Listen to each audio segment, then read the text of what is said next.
YSR party incharge మా car అడ్డంగా పెట్టి గొడవని ప్రేరేపించి ఆ గొడవ ద్వారా రాజకీయ లబ్ధి పొందాలని ప్రయత్నం చేశాడు.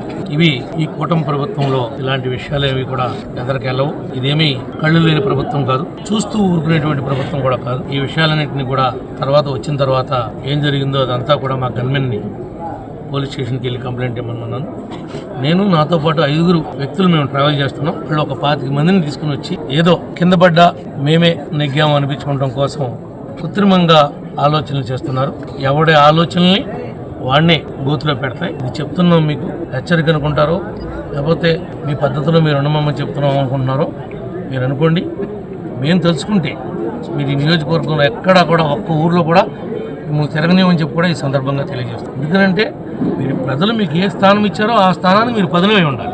ఆ స్థానాన్ని కాదనుకుని మీరేదో భయభ్రాంతులకు గురిపెట్టి ఏదో 10 కార్లు వేసుకుని ఒక కాన్వాయ్ లాగా మేమేదో ఎక్కడ ఎవరు పోయినా భయపెట్టగలమని కనుక మీరు ప్రయత్నం చేస్తే చట్టం చూస్తూ ఊరుకుండదు, ఈ ప్రభుత్వం కూడా చూస్తూ ఊరుకోదు అని చెప్పి మీకు ఈ సందర్భంగా తెలియజేస్తున్నా.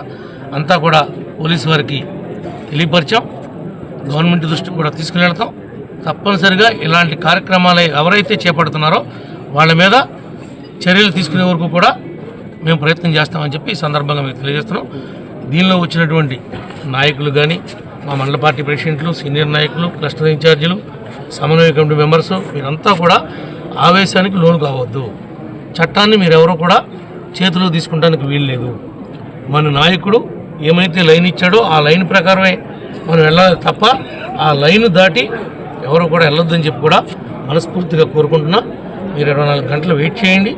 వాళ్ళు చేసినటువంటి దురాఘాతాలనే విషయాలను కూడా ముఖ్యమంత్రి గారి దృష్టికి, ఉప ముఖ్యమంత్రి గారి దృష్టికి, అందరి దృష్టికి కూడా నేను తీసుకుని వెళ్తా. తప్పనిసరిగా న్యాయం జరిగే విధంగా ప్రయత్నం చేద్దాం. మీరందరూ కూడా మరి ఇంత పెద్ద టైంలో కూడా అర్ధరాత్రి ఇక్కడ వచ్చినందుకు ప్రత్యేకంగా మీ అందరికి కూడా ధన్యవాదాలు తెలియజేస్తూ